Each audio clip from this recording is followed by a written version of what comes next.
Hello જી good morning welcome to exam today friend 12 જૂન 2024ના રિલેટિવ કરંટ અફેર્સની ડિસ્કશન આ વિડીયોમાં આપણે કરવાના છે તો છેલ્લે સુધી વિડીયો સાથે બની રહેજો. કરંટ અફેર્સ ઇમ્પોર્ટન્ટ ટોપિક છે, દરેક એક્ઝામમાં પ્રશ્ન પૂછવામાં આવે છે. મિત્રો ટોપિક પર આવીએ. 12 જૂન 2024 ક્વેશ્ચન નંબર 1 છે, હાલમાં આંતરરાષ્ટ્રીય અભિલેખાગાર દિવસ ક્યારે મનાવવામાં આવ્યો? તો ફ્રેન્ડ વાત એ છે આ આંતરરાષ્ટ્રીય અભિલેખાગાર દિવસની એ દર વર્ષે 9 જૂને મનાવવામાં આવે છે.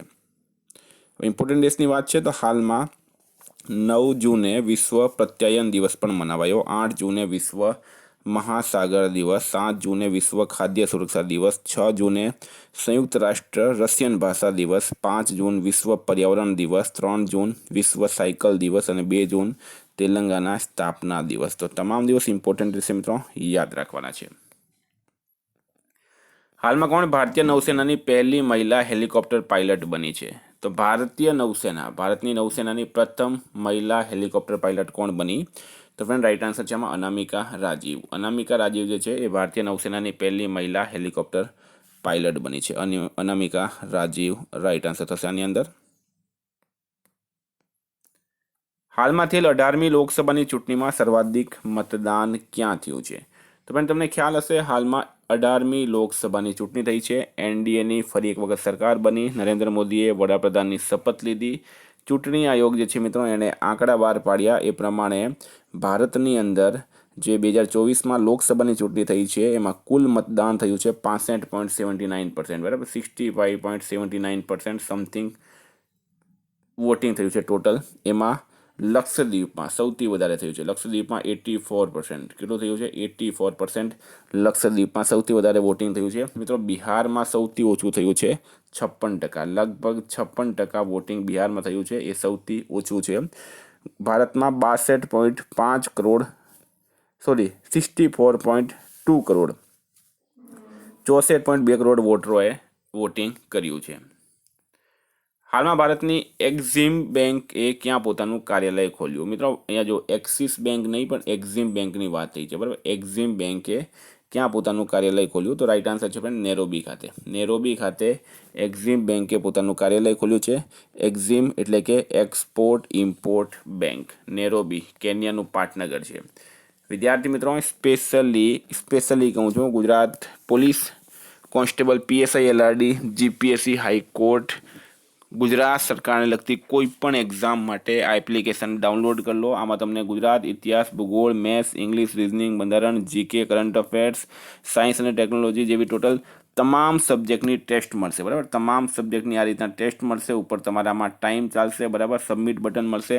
સબમિટ કર્યા પછી તમને રિઝલ્ટ મળશે અને છેલ્લે સોલ્યુશન પણ મળશે. 100 માર્કના પ્રશ્ન સેટ પણ મળશે. એક્ઝામ ટુડે એપ્લિકેશનની લિંક ડિસ્ક્રિપ્શન બોક્સમાં આપેલી છે, ત્યાં જઈને એપ્લિકેશનને ડાઉનલોડ કરી લો. ડેલી મિત્રો 3000 જેટલા વિદ્યાર્થી આમાં ટેસ્ટ આપી રહ્યા છે. ખૂબ જ વધારે ફાયદો થઈ રહ્યો છે. હાલમાં કયા દેશની સંસદ અને નેશનલ એસેમ્બલીને રાષ્ટ્રપતિએ ભંગ કરી દીધી છે? તો સંસદ અને નેશનલ એસેમ્બલીને રાષ્ટ્રપતિ દ્વારા ભંગ કરવામાં આવી છે. કયા દેશની? રાઈટ આન્સર છે મિત્રો ફ્રાન્સ દેશની, બરાબર. ફ્રાન્સના રાષ્ટ્રપતિનું નામ છે એમ્યુનલ મેક્રોન અને એમ્યુનલ મેક્રોને આ સંસદ અને નેશનલ એસેમ્બલીને ભંગ કરવાની જાહેરાત કરી. ફ્રાન્સનું કેપિટલ છે મિત્રો પેરિસ અને કરન્સી છે યુરો. વાત કરીએ તો હાલમાં હેનલે પાસપોર્ટ ઇન્ડેક્સ 2024માં ફ્રાન્સ ટોપ પર રહ્યું છે. ભારત 85મા નંબરે રહ્યું. ડિજિટલ વિઝાની રજૂઆત કરવાવાળો પ્રથમ યુરોપીય સંઘ રાષ્ટ્ર ફ્રાન્સ બન્યો છે. ફ્રાન્સમાં તમિલ કવિ તિરુવલ્લુવરની પ્રતિમાનું ઉદ્ઘાટન કરવામાં આવ્યું છે. આટલું તમારે ફ્રાન્સ વિશે યાદ રાખવાનું. હાલમાં કોણે પોતાની આત્મકથા સોર્સ કોડ માય બિગિનિંગ્સને લોન્ચ કરી છે? તો એક આત્મકથા આવી છે ફ્રેન્ડ, સોર્સ કોડ માય બિગિનિંગ્સ, બરાબર. અને એના લેખક કોણ છે? તો એ છે બિલ ગેટ્સ. બિલ ગેટ્સ જે છે એના લેખક છે. પુસ્તકનું નામ છે સોર્સ કોડ માય બિગિનિંગ્સ, બરાબર. Source code my બિગિનિંગ્સ. Star mark કરજો મિત્રો, ઇમ્પોર્ટન્ટ રહેશે એક્ઝામની દ્રષ્ટિએ. બિલ ગેટ્સ માઇક્રોસોફ્ટના સંસ્થાપક છે. હાલમાં કોણ ગ્રામીણ વિકાસ વિભાગના નિર્દેશક નિયુક્ત કરાયા છે? તો ગ્રામીણ વિકાસ વિભાગના નિર્દેશક કોને નિયુક્ત કરાયા? તો ફ્રેન્ડ રાઈટ આન્સર છે આમાં રાજપ્રિય સિંહને. રાજપ્રિય સિંહને નિર્દેશક નિયુક્ત કરાયા છે ગ્રામીણ વિકાસ વિભાગના. ફ્રેન્ડ મોદી મંત્રીમંડળનો વિડીયો આપણે અપલોડ કરી દીધો છે, આ ખાસ જોઈ લેજો. નવા જેટલા પણ કેન્દ્રીય મંત્રી બન્યા છે એનો અલગથી આપણે વિડીયો બનાવ્યો છે. અહીંયા થઈ છે મિત્રો ગ્રામીણ વિકાસની વાત. તો ભારતના ગ્રામીણ વિકાસ મંત્રી કોણ બન્યા છે હાલમાં? તો મિત્રો એ બન્યા છે શિવરાજસિંહ ચૌહાણ. ભારતના કૃષિ અને ગ્રામીણ વિકાસ મંત્રી બન્યા છે શિવરાજસિંહ ચૌહાણ. હવે રાજપ્રિય સિંહ, તો રાકેશ રંજનને એસએસસીના અધ્યક્ષ નિયુક્ત કરાયા. પ્રદીપ કુમાર ત્રિપાઠીને લોકપાલના સચિવ નિયુક્ત કરાયા. પી સંતોષ એનએઆરસીએલના એમડી અને સીઓ નિયુક્ત કરાયા. સંજીવ જૈન વિપ્રોના નવા સીઓઓ બન્યા છે. એન ચંદ્રશેખરન ટાટા ઇલેક્ટ્રોનિક્સના અધ્યક્ષ બન્યા છે. હાલમાં વિલિયમ એન્ડર્સનું નિધન થયું છે. તેઓ કોણ હતા? તો ફ્રેન્ડ વિલિયમ એન્ડર્સ એનું હાલમાં નિધન થયું છે. તેઓ કોણ હતા? તો એ અંતરિક્ષ યાત્રી હતા. બરાબર, અંતરિક્ષ યાત્રી હતા વિલિયમ એન્ડર્સ, એમનું હાલમાં નિધન થયું છે. અમેરિકાનું જે મિત્રો અપોલો 8 મિશન હતું, આ અપોલો 8ના અંતરિક્ષ યાત્રી હતા. હાલમાં એમનું એક વિમાન દુર્ઘટનામાં નિધન થયું.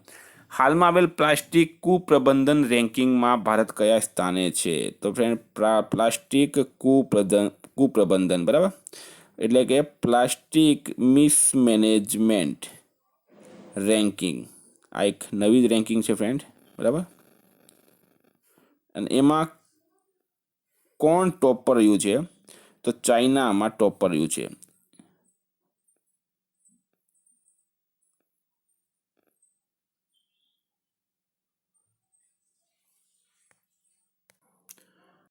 તો મિત્રો ભારત કયા નંબરે છે? તો ભારત છે બીજા નંબર પર. બરાબર, ભારત જે છે એ બીજા નંબર છે. ટોટલ 12 દેશોની વાત કરવામાં આવી. મિત્રો વાત કરીએ તો હવે રેન્કિંગની વાત થઈ તો યુનિકોર્ન ઇન્ડેક્સમાં ભારત ત્રીજા નંબરે છે. ફાયર પાવર ઇન્ડેક્સમાં ભારત ચોથા નંબરે છે. અને ભૂખમરી ઇન્ડેક્સમાં ભારત 111માં ક્રમાંકે છે. આટલું તમારે યાદ રાખવાનું. હાલમાં ચર્ચામાં રહેલ મોંગલા પોર્ટ કયા દેશમાં આવેલું છે? તો મોંગલા પોર્ટ ચર્ચામાં છે. બરાબર, કયો પોર્ટ? મોંગલા પોર્ટ મિત્રો ચર્ચામાં છે. શા માટે ચર્ચામાં છે એની વાત કરીએ એના પહેલાં એ બાંગ્લાદેશમાં આવેલું છે. ક્યાં આવેલું છે? બાંગ્લાદેશમાં આવેલું છે મોંગલા પોર્ટ. મિત્રો શા માટે ચર્ચામાં છે? તો ભારતનું જે સુંદરવન છે મિત્રો, સુંદરવનથી બાંગ્લાનો આ મોંગલા પોર્ટ નજીક પડે. બંગાળની ખાડીથી માત્ર 62 કિલોમીટરની દૂરી છે. અને ભારત ત્યાં એક ટર્મિનલ બનાવવા માંગે છે, એટલે આ ચર્ચામાં છે. હવે વાત કરીએ બાંગ્લાદેશ. બાંગ્લાદેશનું કેપિટલ છે ઢાકા. કરન્સી છે ટકા. બાંગ્લાદેશના પીએમ છે શેખ હસીના. હાલમાં બાંગ્લાદેશના પીએમએ મુસ્લિમ દેશો માટે સાજા મુદ્રાની વકાલત કરી. બાંગ્લાદેશમાં 2 દિવસીય નજરુલ ઉત્સવ શરૂ થયું. ખાસી સ્વતંત્રતા સેનાની યુ તિરોટ સિંઘની પ્રતિમાનું અનાવરણ ઢાકામાં કરાયું. બાંગ્લાદેશે અંડર-19 એશિયા કપનો ખિતાબ જીત્યો છે. હાલમાં પેરુ અને કયા દેશે શાંતિપૂર્ણ ચંદ્ર અવલોકન માટે આર્ટેમિસ કરાર પર હસ્તાક્ષર કર્યા? તો ફ્રેન્ડ પેરુ અને કયા દેશે શાંતિપૂર્ણ ચંદ્ર અવલોકન માટે આર્ટેમિસ કરાર પર હસ્તાક્ષર કર્યા? તો ફ્રેન્ડ રાઈટ આન્સર છે આમાં સ્લોવાકિયા. બરાબર, સ્લોવાકિયા, પેરુ અને સ્લોવાકિયા. હાલમાં રીતિકા હુડ્ડાએ બુડાપેસ્ટ રેસલિંગ સિરીઝમાં કયો મેડલ જીત્યો? તો રીતિકા હુડ્ડા દ્વારા બુડાપેસ્ટ રેસલિંગ સિરીઝમાં કયો મેડલ જીતવામાં આવ્યો છે? તો ફ્રેન્ડ રાઈટ આન્સર છે આમાં સિલ્વર મેડલ જીતવામાં આવ્યો. સિલ્વર મેડલ જીત્યો છે રીતિકા હુડ્ડાએ.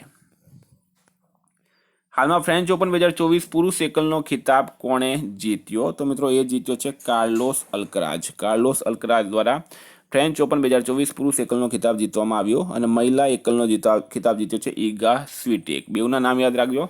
કાર્લોસ અલ્કરાજે ફ્રેન્ચ ઓપન 2024 પુરુષ એકલનો ખિતાબ જીત્યો અને મહિલા એકલનો ખિતાબ જીત્યો છે ઈગા સ્વીટેકે. હાલમાં ફોનપે કયા દેશમાં પિકમી સાથે કરાર કર્યો છે? તો ફોનપે દ્વારા કયા દેશમાં પિકમી સાથે કરાર કરવામાં આવ્યો? તો ફ્રેન્ડ રાઈટ આન્સર છે આમાં શ્રીલંકામાં. કયા દેશમાં? શ્રીલંકા દેશમાં. શ્રીલંકાનું છે મિત્રો આ પિકમી અને એની સાથે કરાર કર્યો છે ભારતના ફોનપે. શ્રીલંકાની વાત થઈ તો શ્રીલંકામાં ભારતીય આવાસ પરિયોજના અંતર્ગત 1300 ઘરોને નિર્માણની ઔપચારિકતાનો શુભારંભ કરવામાં આવ્યો. વન ડેમાં ડબલ સેન્ચુરી મારવાળા પ્રથમ શ્રીલંકાઈ ક્રિકેટર પથુમ નિસાંકા બન્યા. શ્રીલંકા અને મોરિશિયસે યુપીઆઈ સર્વિસને વર્ચ્યુઅલી લોન્ચ કરી છે. હાલમાં કોણ અલ્ટિમેટ ફાઇટિંગ ચેમ્પિયનશિપ જીતવાવાળી પહેલી ભારતીય મહિલા બની છે? તો અલ્ટિમેટ ફાઇટિંગ ચેમ્પિયનશિપ જીતવાળી પ્રથમ ભારતીય મહિલા કોણ બની? તો ફ્રેન્ડ રાઈટ આન્સર છે એમાં પૂજા તોમર. કોણ બની છે? પૂજા તોમર રાઈટ આન્સર થશે. Very very important. હાલમાં કોણે નોર્વે ચેસ ખિતાબ જીત્યો છે? તો મિત્રો નોર્વે ચેસ ખિતાબ જીત્યો છે હાલમાં મેગ્નસ કાર્લસન. બરાબર, મેગ્નસ કાર્લસન અને જુ વેન્જન.